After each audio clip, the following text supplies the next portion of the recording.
So I think everyone's excited to hear our first talk for today. Our first speaker, as our president has mentioned, is awarded the Best Technical Analyst of the Fund Managers Association of the Philippines. So for those of you who don't know, this group manages almost 5 trillion pesos worth of the country's funds. So to be awarded is such a great honor. And not only once or twice, but for 5 straight years. So I'm sure kilala niyo na kung sino to. He's our beloved and most trusted COL Chief Technical Analyst, ladies and gentlemen, Mr. Juanis Barredo.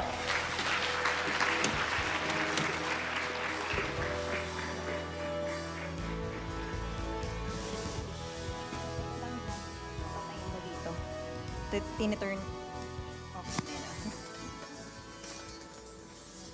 Thank you. All right, good morning, everybody. Morning. Does everybody in the back hear me? Okay, thank you. Now, we started this year on a very, very strong note. Coming into a Philippine context, our December wasn't too good. At that time, the US markets were being very, very soft. And things have changed quite a bit for quite a number of markets. And hopefully, we wanted to be able to impart to you what was the differences in how these things all came about and what strategies we'll be using forward to be able to engage ourselves given this. Now, I know very recently, but perhaps not in the last few days, our index has actually gotten stuck for a very long while. And that was actually part of the program. If you remember what we talked about earlier, and I'll show you a little recap of that, you might be able to sync with what we had in mind during that particular period. So just to be able to give you a very brief wrap-up of what we talked about in our last market outlook, we did that last time in the end of January. We were saying that the immediate upsides of the index would be something closer to about 8,200 and 8,300. We also said that the first half will be characterized by very zigzag motions. We also said that as long as the PSE and its pullback would remain over 7.3, preferably over about 7.580, that would be the preferred scenario to see a continuation swing for us. So far, the index has managed to do that. And of course, seeing that potential, can this market move on? Right now, I know we're stuck right there, about the 8,000 zone, but we believe that we can extend this and at least proceed towards 8.6 or about 8.650. And given that this was the cast that we put out in the beginning of the year, we're maintaining that particular argument. So we said that amongst the potential scenarios that could actually frame itself up, a preferred scenario would be one of this character. You'd see a graduated pullback into the market, maybe do that once or twice, zigzag, and then attempt to be able to work off an upward movement coming out of that. And just to show you what we've done, this is where your index is. So the possibility that we are syncing with what we talked about so far is still very strong. We did hit 8,200. It may have been an intraday high, but we hit it nevertheless. It managed to be able to come back and do some zigzag motions, as you see the consolidation pattern is giving you. It pulled back all the way to about 7,580 or 7,590, if I recall the actual low. And all that's left is one more argument, which is the move back to 8.6 or 8.650. So this is the only challenge that we have left to be able to complete what we were looking at into the first half, and we're quite supportive of the fact that something like this can still take place. Now, given the context of all the other markets also showing some significant rallies, particularly if you'd see in the chart you see there, China's actually outperformed most of the world markets. The black bar shows you that the Shanghai index managed to be able to climb a whopping 20+% so far year to date.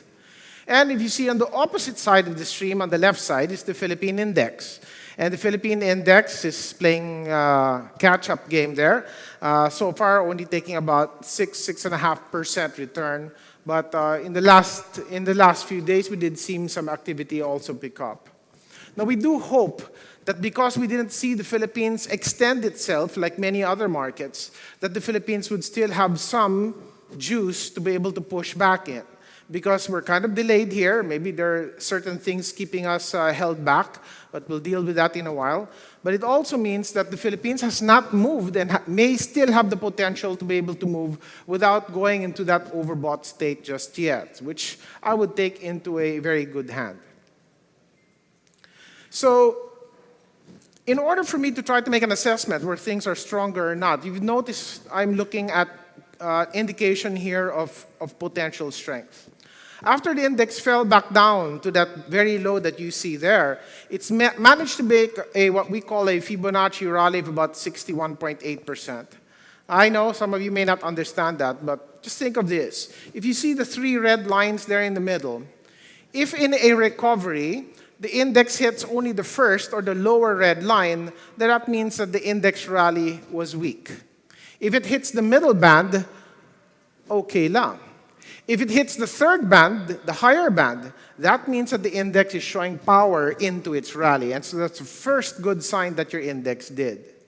After that, the index blew itself out, got a little tired, and started to wind up. And the wind up, chart on the right, managed to be able to make a reaction.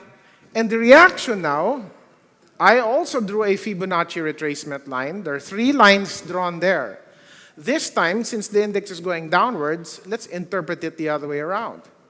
If in the reaction, the index falls for the first line of the Fibonacci zone and not all the way down, that means that even the pullback of the index was showing strength because it did not want to go all the way or deeper down into this next support level. That also tells you that the index is showing some degree of strength. And so if in the rally it showed strength and in a pullback it also shows that resilience, that tells me that the index is winding up for something and there's something prospective at hand. And that leads me to be able to argue of the potential for the index to climb further from where we are today. Now, of course, we do have some things that people are obviously considering. Why did the index wind up? Why didn't we go as high as many other markets? Well, as you see there on the right side, you might have quite a different number of things we are currently dealing with. Now, we are all coming to be able to conclude that we've seen a lot of improvements there. Inflation has gone down. Interest rates have stopped going up, at least. In fact, the 10-year yield has actually simmered down a little bit. We've noticed that GDP inched up in the last reporting, and of course, there's now this talk that the potential reserve requirement of banks may actually be brought down. And that might come out to produce quite a positive move because for every percentage point that the BSP reduces that by could unlock something between 90 billion pesos worth of potential investments or funds back into the system. And that could prove to be quite helpful. Now, looking into where the index is, in a bigger picture, the index has managed to be able to bounce from the range lows that you see here. The range lows, if you notice this point here and this point here, have managed to be able to show enough support to be able to counter prices, and that tells me that the worst was over, and now we are in recovery mode. If you're looking that also into a shorter period of time, you will also notice in this picture that I've drawn the first rally here was the first rally that you've seen in this movement here. This second rally that you're seeing over here is this second phase here.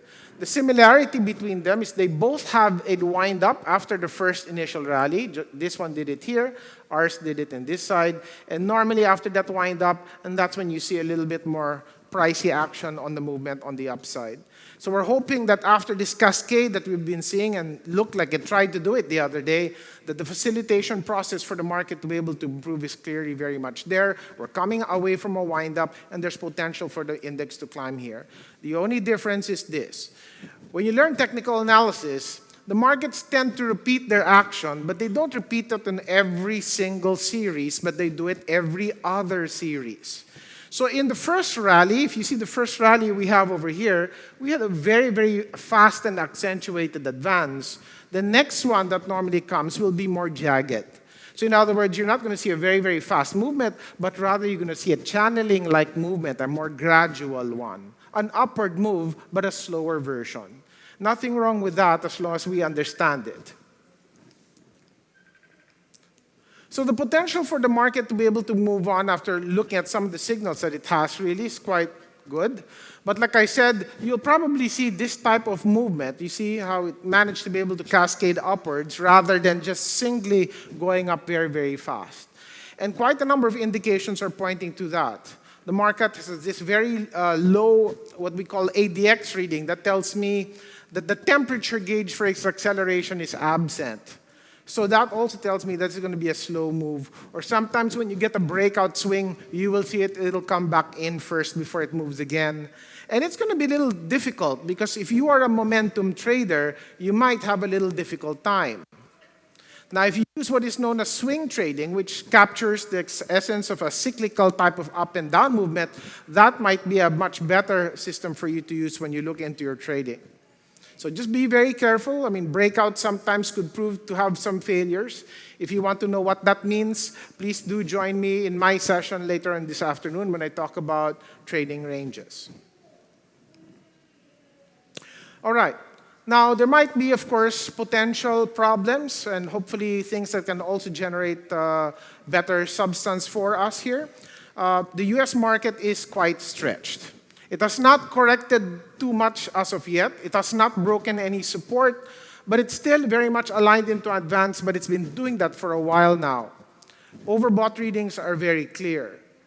Now, it may not force the US market to collapse, but what it may do is it might hinder its ability to climb up very sharply. And because of that, again, you might see some cascading moments. Sometimes you might experience a hiccup day 2 or 3, in other words, you might just see a dug, come back down, stop there, try to rally back again. And normally, markets do that before they top out. So it's very difficult to tell you, oh, it's about to crash. More likely, that's not going to happen because the momentum for the US is clearly still positive. Europe and parts of Asia are also showing certain degrees of overbought conditions, and that would also attest potential problems. Now, why do I say it's a problem? Well, because if the US and other parts in Europe and Asia begin to sneeze, we may also catch a cold. And that's why we just have to be ready for some cascading motions that can be driven by this. Next, we've also seen that the dollar continues to remain quite in a clear uptrend, maybe more cascading one, but still, the recovery in the dollar has not ended yet. Now, initially, I thought that would hinder the movement into our peso. If you notice, in the first few months of the year, the peso did weaken a little bit, but it managed to be able to generate more strength right now. And the other bonus that we may also have is that oil prices in the short term may look like have peaked. And that would mean that maybe those people watching inflation may not feel too threatened because more likely oil will probably stop where it is, consolidate, maybe even pull back lower. And that should prove to be a benefit to us. So just very quickly on the US market, as I said, you can see the picture here showing that the US market is coming towards the range upper bands.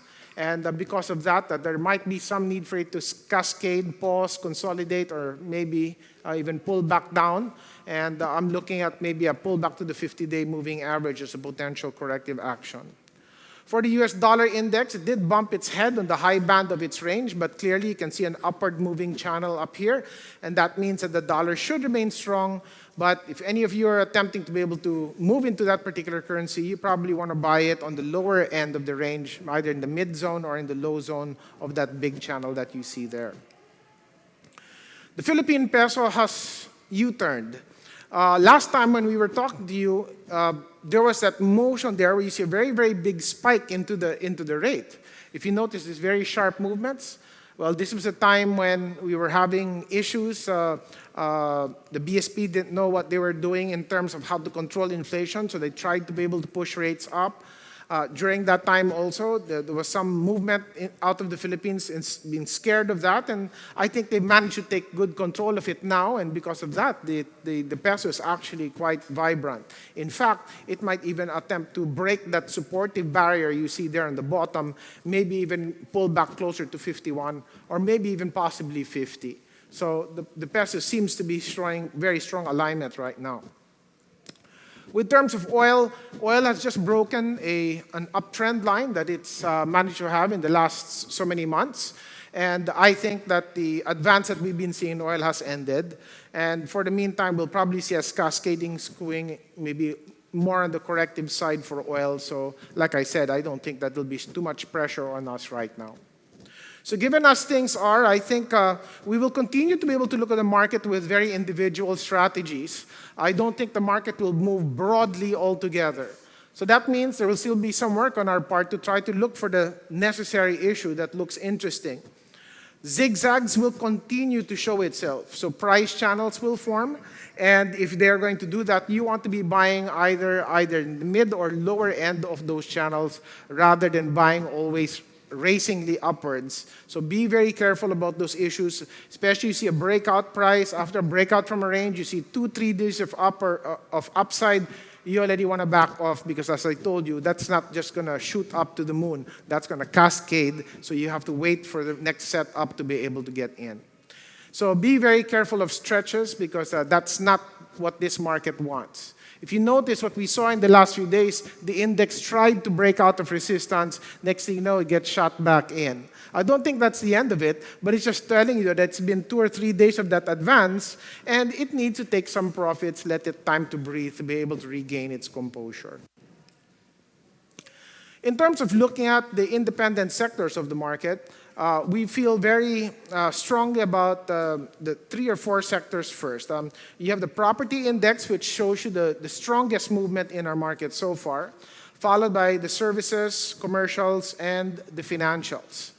The last 2 are really the holdings companies and the mining and oil sectors. I think the holdings company is being held down by 2 big holding companies, and that's why you're probably seeing much of the weakness there.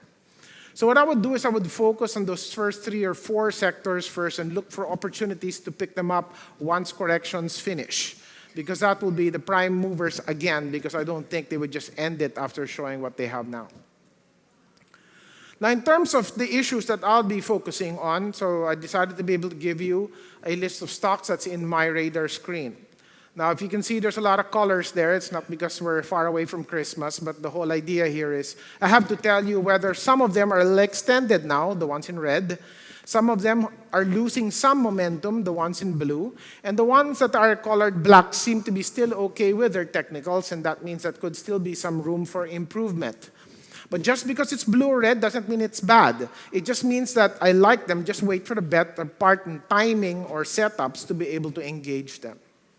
Now, I'll try to be able to present some of these companies. I know there's a lot of them, but I've got about 8 minutes to be able to show you my views for each and every one of those. So just bear with me. I'll do this very, very quickly. So Ayala Land was actually quite strong. It spearheaded much of the movement into the property sector. It managed to break out of that very big band, and hopefully we'll probably see a correction first so that those people who were not able to buy Ayala Land may have an opportunity to do so. Reactions towards 47 to 45.50 are preferred. Next, AGI. Now AGI broke its trend line here, as you can see, and that might prove some, oops, where is the terminal here? Sorry. That might prove some weightiness at this area here. So if you see the recovery taking place in AGI, I think that it might take a little bit of time to do that, but it seems to have hit the immediate levels of support. The only thing I'm just going to be watchful for is normally corrections. As you would know, through an Elliott wave, normally corrections go through 3 waves, what they call an A wave, B wave, and C wave. So what I see here so far, I see an A, I see a B, maybe there might be one more. I hope not, but there might be one more pullback. And in that pullback, you might look for better opportunity to be able to buy it. If not, then you can just maintain your position and just hold it at your next support, which is at 1440.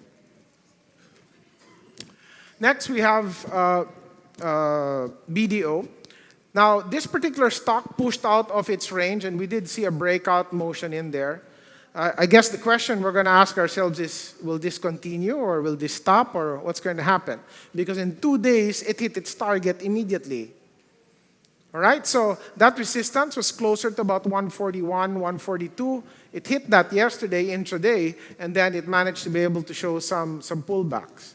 So please don't be buying after an extenuating advance like that. You should wait for prices to calm down and purchase it when prices show more durability into the decline. Okay? And anyway, potentially for this, I think you'll probably see it advance, but you might see more cascading movements as we talked about earlier.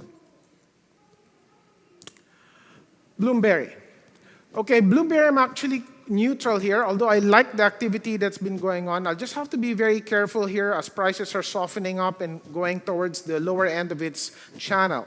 Right now, that support area is closer to about that's about 1209 to about 12.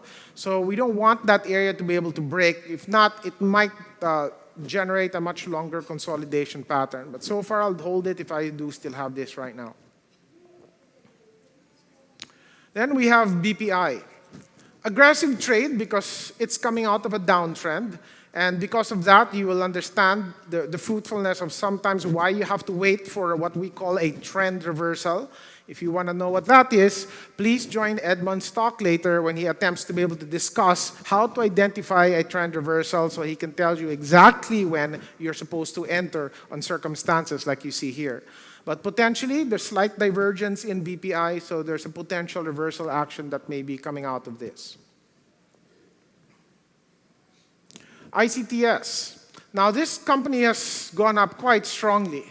And if you notice, there was a situation there where it gapped down for a while, this area here. And that gap down was probably caused by everybody finding out that there was this change in fundamentals because one of their ports were put under threat. But right after that, the stock managed to be able to climb up, good volume came in, and it was as if there was no tomorrow, people were buying this stock. Unfortunately, it's gone all the way back up to the high band of the range, and at the high band of the range, you have to be more defensive, not aggressive. So here, you're going to have to wait for prices to be able to pull back. And this is also one of the reasons why the services index popped out there as one of the stronger ones. Next, we have LTG. Now, this particular company, I think, is doing quite well in terms of its technical pattern. It just broke out of a falling wedge. That is a bullish pattern. And consequently, when you get a breakout of that type, normally you'd probably see this climb back up closer to the previous high. So this might be something worth looking at. But do take note that sometimes this issue does have problems with liquidity. And that means sometimes buying shares and getting out of the shares that you have sometimes may prove to be difficult, and it may cause some differences in the price spreads that you end up engaging in. So just be very wary of that, and maybe just tone down your volumes. Next, we have MegaWorld. So if you see MegaWorld has now inched closer to the upper band of its wind-up, and it looks quite in potential of a potential breakout situation there. MACD looks like it's also turning quite well, and so that should be able to produce some effect. Again, I'd like to be able to point out what I said earlier. Remember about breakouts today. The breakouts in a sideways moving markets will be a bit more difficult and more protracted. Or in other words, it has a delayed effect before it starts moving up. So be careful about chasing prices. You've already seen a very sharp day now, although it hasn't broken up yet. I'm worried that if it breaks out into the next day or two, and then you chase it much higher, your risk is going to be much higher as well. So you better be prepared to do that. So always try to be able to buy prices on a reaction closer to support. Meralco also looked to be quite good. Not very aggressive, but at least the channel is still very smoothly pointing upwards. And the potential for this to climb, I'm looking at something between 395 or maybe something closer to 400. Then we have Robinson's Land. Robinson's Land also moving into an upward channel. And so the high band of this will sit closer between 2480 to 2550. So if you have that, go ahead and just hold it and place your stops and wait for your targets to come around. Security Bank. Now, Security Bank broke out of that very lengthy consolidation highs that it's had. But unfortunately, yesterday, after showing very good strength, it sank back in very sharply towards the close of the day. That doesn't nullify the particular movement. It just tells you what I was telling you earlier. You're going to have a very cascading swing here, and that's just a clear example of the volatility we're going to have to bear with in this type of sideways or channeling up situation. So do hold that. Look for potential bias now that it's coming back closer to the supportive area. Potential upside closer to 190, maybe even 198. SM also moving to the top end of the range, and we'll need it to be able to push a little bit more. If we can breach that 976 or 980 zone, then that should get the cat out of the bag and allow it to be able to facilitate it recovering back to its previous high, and that could generate a potential move closer to 1,020 or 1,032. San Miguel is also pressing into the narrowing end of its range, and hopefully we may be able to break over that resistance band of the 182. If it can manage to do that, then San Miguel should be able to cast itself back into an advance and continue on. Short-term potential upside 185, looking down the road, maybe something closer to about 195 to 200. SM Prime was also broken out. This chart doesn't show too much, greatness into what we've seen. And the reason for this is if you look at almost a 2-year chart, SM Prime has been stuck below that particular high range that you see here, this area here, since December of 2017. And the price range that it's been jumping up and down below is 8 pesos in size. And normally, when you have a very big pattern breaking out, that should lead to a consequential up move for that particular stock. So do keep this into your watchful list. And the final index stock I have is URC. And this one also managed to be able to pull up. I believe that some people are now saying that maybe there could be a potential turnaround situation in its fundamentals. And it came out with its earnings report the other day, and the reason why prices managed to be able to jump up very spiritedly. Again, it's broken through that band. Coming in at this price, I think, would be a bit ridiculous. So you really want to wait for prices to pull back before we can get an essential wind-up once again. Now, I do have quite a number of charts that I included into my list, but I don't have much time to be able to do it. Maybe if I can look at some of them in the Q&A, then maybe we can look at the context of that.